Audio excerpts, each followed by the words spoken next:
This channel does not promote any violent, harmful, or illegal activities. All content provided by this channel is meant for an educational purpose only.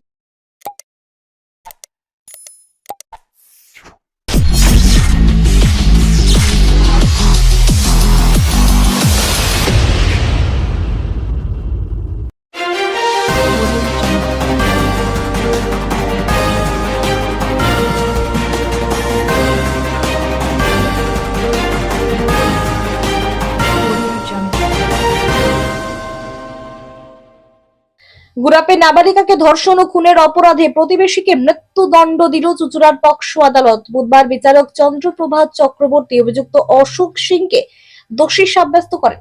আজ পকসোর 6 ধারা এবং BNS এর 65/2, 66(103)(1) ধারায় ফাঁসির সাজা ঘোষণা করেন বিচারক।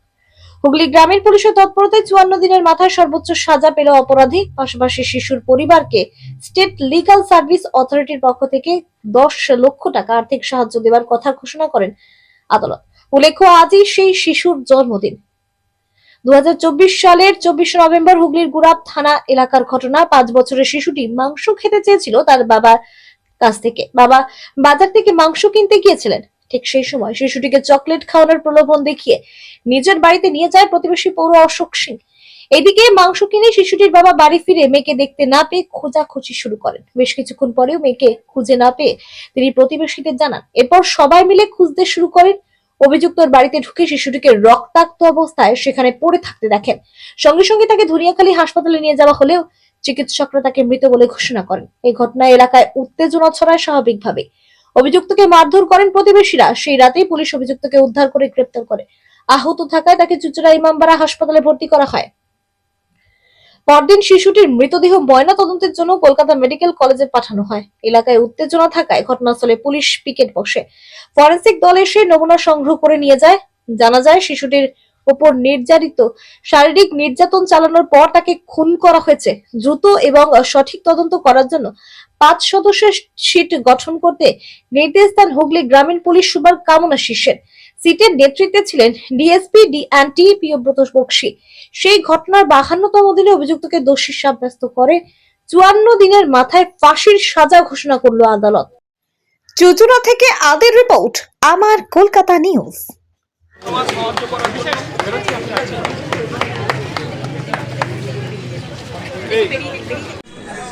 মা হিসাবে কিছু তো বলার নেই, তার মধ্যেও আজকে মেয়ের জন্মদিন, মনটা খুবই কষ্ট পাচ্ছি।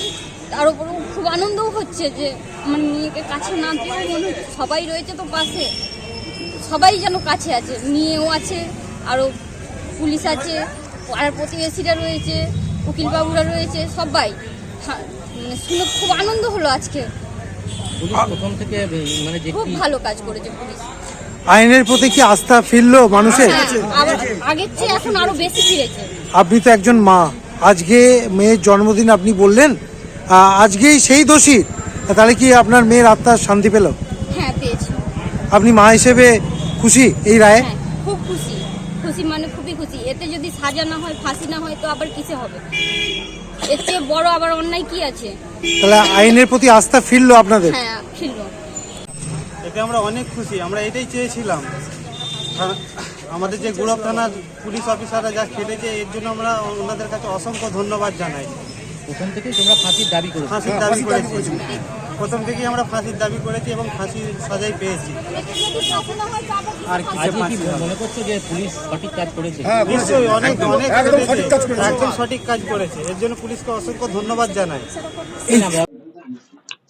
তো লাস্ট নভেম্বর 2024 24 তারিখে একটা খুবই মর্মান্তিক একটা ঘটনা, যেখানে শিশু কন্যার নির্যাতিত হয়েছিল। তো আমাদের কাছে যখনই ইনফরমেশনটা আসে, আমরা সঙ্গে সঙ্গে যাই ওই জায়গাতে, এবং যে অ্যাকিউজ ছিল, তো অ্যাকিউজডের বাড়িতে বেসিক্যালি যে কন্যা ছিলেন নিজের বাচ্চা শিশু, বেসিক্যালি হসপিটালে নিয়ে যাওয়া গেল। তো ধনিয়াখালী হসপিটালে নিয়ে যাওয়া হয়েছে এবং ওখানে শিশু কন্যা বেসিক্যালি শি ওয়াজ ব্রট ডেড। এবং তারপরে আমরা যে অ্যাকিউজড পার্সন ছিল, যে অ্যাকিউজড পার্সন অশোক সিং, ওনাকে সঙ্গে সঙ্গে ওখান থেকে আমরা অ্যারেস্ট করা হয়েছিল। এই মর্মান্তিক ঘটনার জন্য ওই যে জায়গাতে ছিল, জায়গাতে খুব একটা এজিটেশন ছিল। তো আমরা অ্যাকিউজকে ওখান থেকে নিয়ে গিয়ে আমরা হসপিটালে নিয়ে যাই। এটা ছাড়া পরের দিন একটা 3-man কমিটির ইয়েতে পুরো ডাইরেকশনে একটা 3-man কমিটি, একটা মেডিকেল বোর্ডে কলকাতা মেডিকেল কলেজ হসপিটালে শিশুকন্যার পোস্টমর্টম হয়। এবং পরবর্তী ক্ষেত্রে আমরা পোস্টমর্টম রিপোর্ট আমরা ওটা পাই। এই কেসের আইও ছিলেন আমাদের সার্কেল ইন্সপেক্টর রামগোপাল পাল। তো উনি সবকিছু খুবই দ্রুতভাবে দেখেছেন। অ্যান্ড আমি এটাই বলবো, এত দ্রুত, এত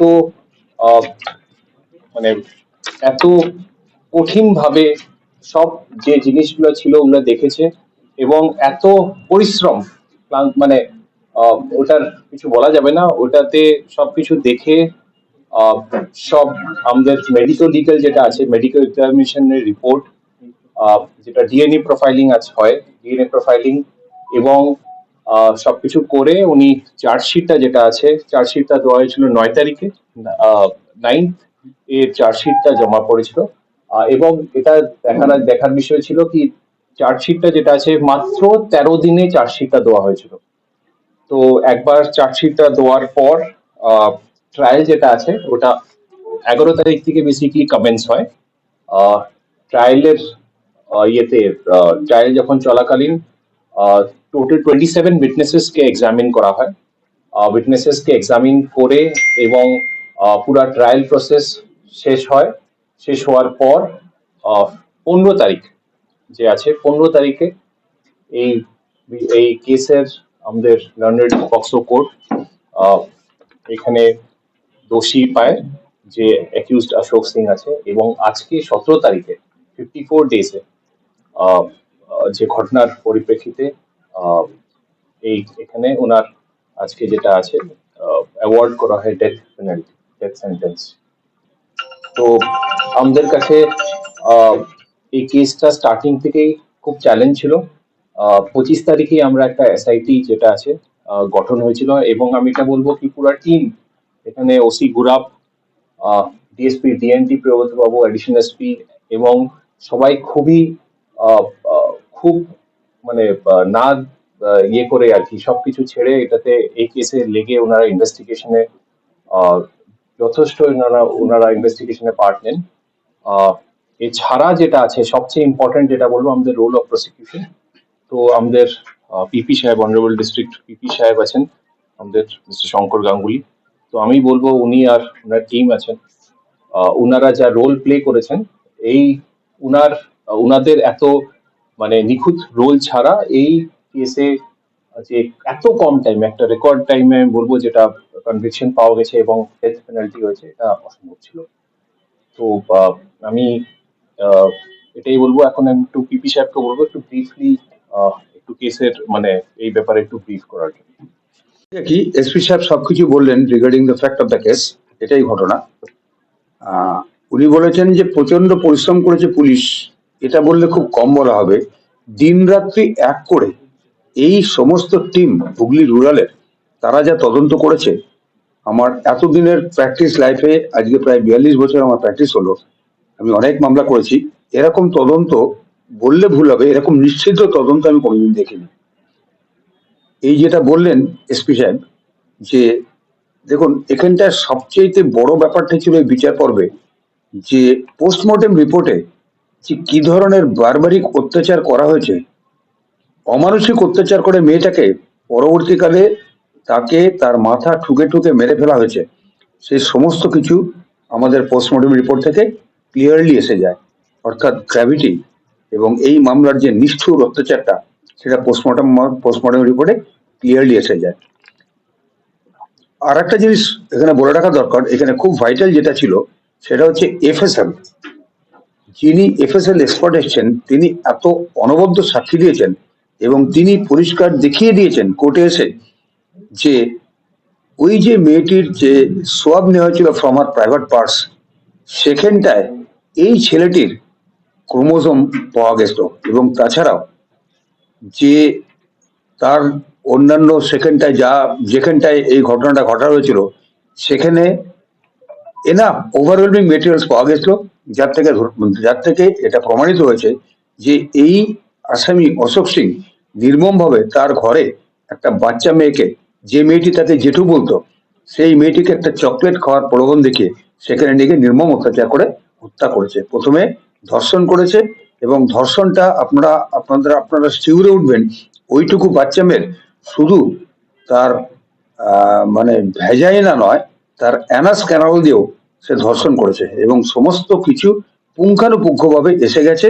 এবং এফএসএল যেভাবে সাপোর্ট করেছে, তারপরে আমার যে সাক্ষীগুলো যারা ছিল তারা সুন্দরভাবে বলে গেছে এবং সেখানটায় তাকে দোষী সাব্যস্ত ছাড়া কোর্টের কোনো উপায় ছিল না।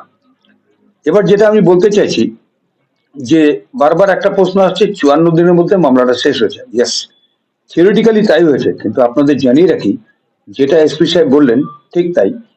7 তারিখে কিন্তু চার্জশিটটা প্রিপেয়ার হয়ে গেছিল, কিন্তু তার পরের দিন পক্সো কোর্ট বন্ধ ছিল বলে 9 তারিখে আমাদের চার্জশিটটা সাবমিট করতে হয়েছে। তাহলে 9 তারিখ ধরবো না, আমি 7 তারিখ কিন্তু চার্জশিট প্রিপেয়ার হয়েছে।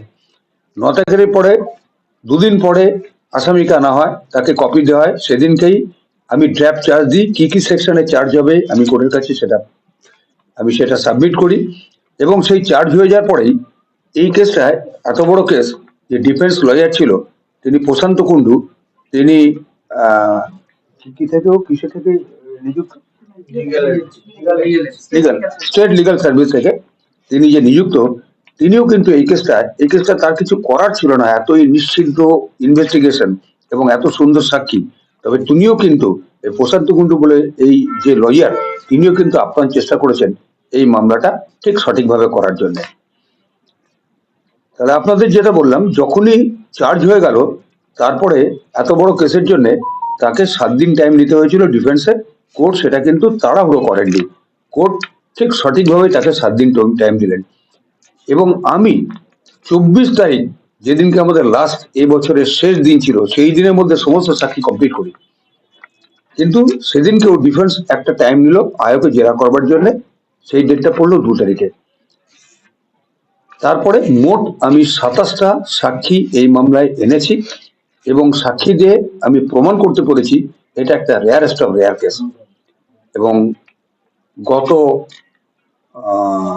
15 তারিখে কোর্ট তাকে দোষী সাব্যস্ত করে এবং আজকে তার সাজা শোনানোর দিন ধার্য ছিল। আজকে সেই সাজা আমাদের মহামান্য বিচারক চন্দ্রপ্রভা চক্রবর্তী, যিনি পক্সো কোর্টের বিচারক, তিনি সেই সাজা শোনালেন। এবং আপনাদের জানিয়ে রাখি যে মেয়েটির জন্ম হয়েছিল 17/1/2019। আমার খুব কষ্ট হচ্ছে, আবার ভালোও লাগছে। আজকে হচ্ছে 17/1/25, অর্থাৎ ঠিক আজকের দিনটায় মেয়েটার বয়স হতো 6 বছর। ঠিক আজকের দিনে এই জাজমেন্টটা হতে অন্তত মেয়েটার আত্মা একটু শান্তি পাচ্ছে। যাই হোক, একটা নিশ্ছিদ্র মানে পুলিশের এই তদন্তটাকে যে আমি কিভাবে ব্যক্ত করব আমার নিজের ভাষা নেই। এত সুন্দর তদন্ত আমি দেখি এবং এত দ্রুততার সঙ্গে। এটাই হচ্ছে। এইবার হচ্ছে আমরা শেষে যেটা বলতে চাইবো যে এখানটায় মহামান্য আদালত বিচার করে তাকে মৃত্যুদণ্ডই দেননি, যে মৃতের পরিবারকে তাদের মেন্টাল রিহ্যাবিলিটেশনের জন্য, কারণ মেয়ে চলে গেলে তো মেয়ে ফেরত পাওয়া যাবে না, মেন্টাল রিহ্যাবিলিটেশনের জন্য 10 লাখ টাকার কম্পেনসেশন ধার্য করেছেন। এবং এই কম্পেনসেশনটা ডিএলএসএ থেকে থ্রু হয়ে সালসা থেকে সেই কম্পেনসেশনটা ওই মেয়েটির বাবা মা পাবে। তা এটা একটা ঐতিহাসিক রায়। আপনাদের বলে দিচ্ছি যে আমি কিন্তু ওয়ার্কিং ডে পেয়েছি অনলি 33 ডেজ।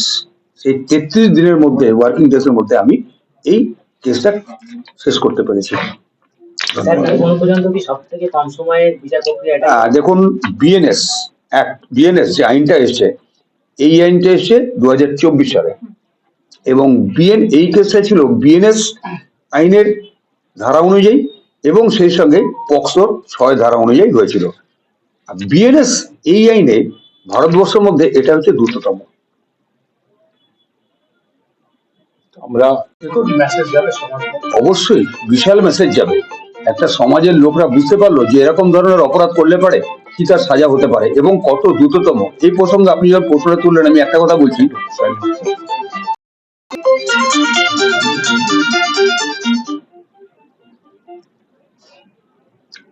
আমি আপনাদের বলছি যে আমাদের মাননীয় মুখ্যমন্ত্রী তিনি কিন্তু এই বাচ্চা মেয়েদের ওপরে রেপ এবং মার্ডার কেসটা ভীষণ কঠিন ভাবে তিনি দেখছেন এবং এই কেসগুলোতে মাননীয় মুখ্যমন্ত্রীর নির্দেশ হচ্ছে স্পিডিয়েস্ট ইনভেস্টিগেশন হবে এবং স্পিডিয়েস্ট ট্রায়াল হবে এবং তার সেই ইচ্ছেটা, তার যে নির্দেশটা, সেটা কিন্তু আমরা অক্ষরে অক্ষরে পালন করছি।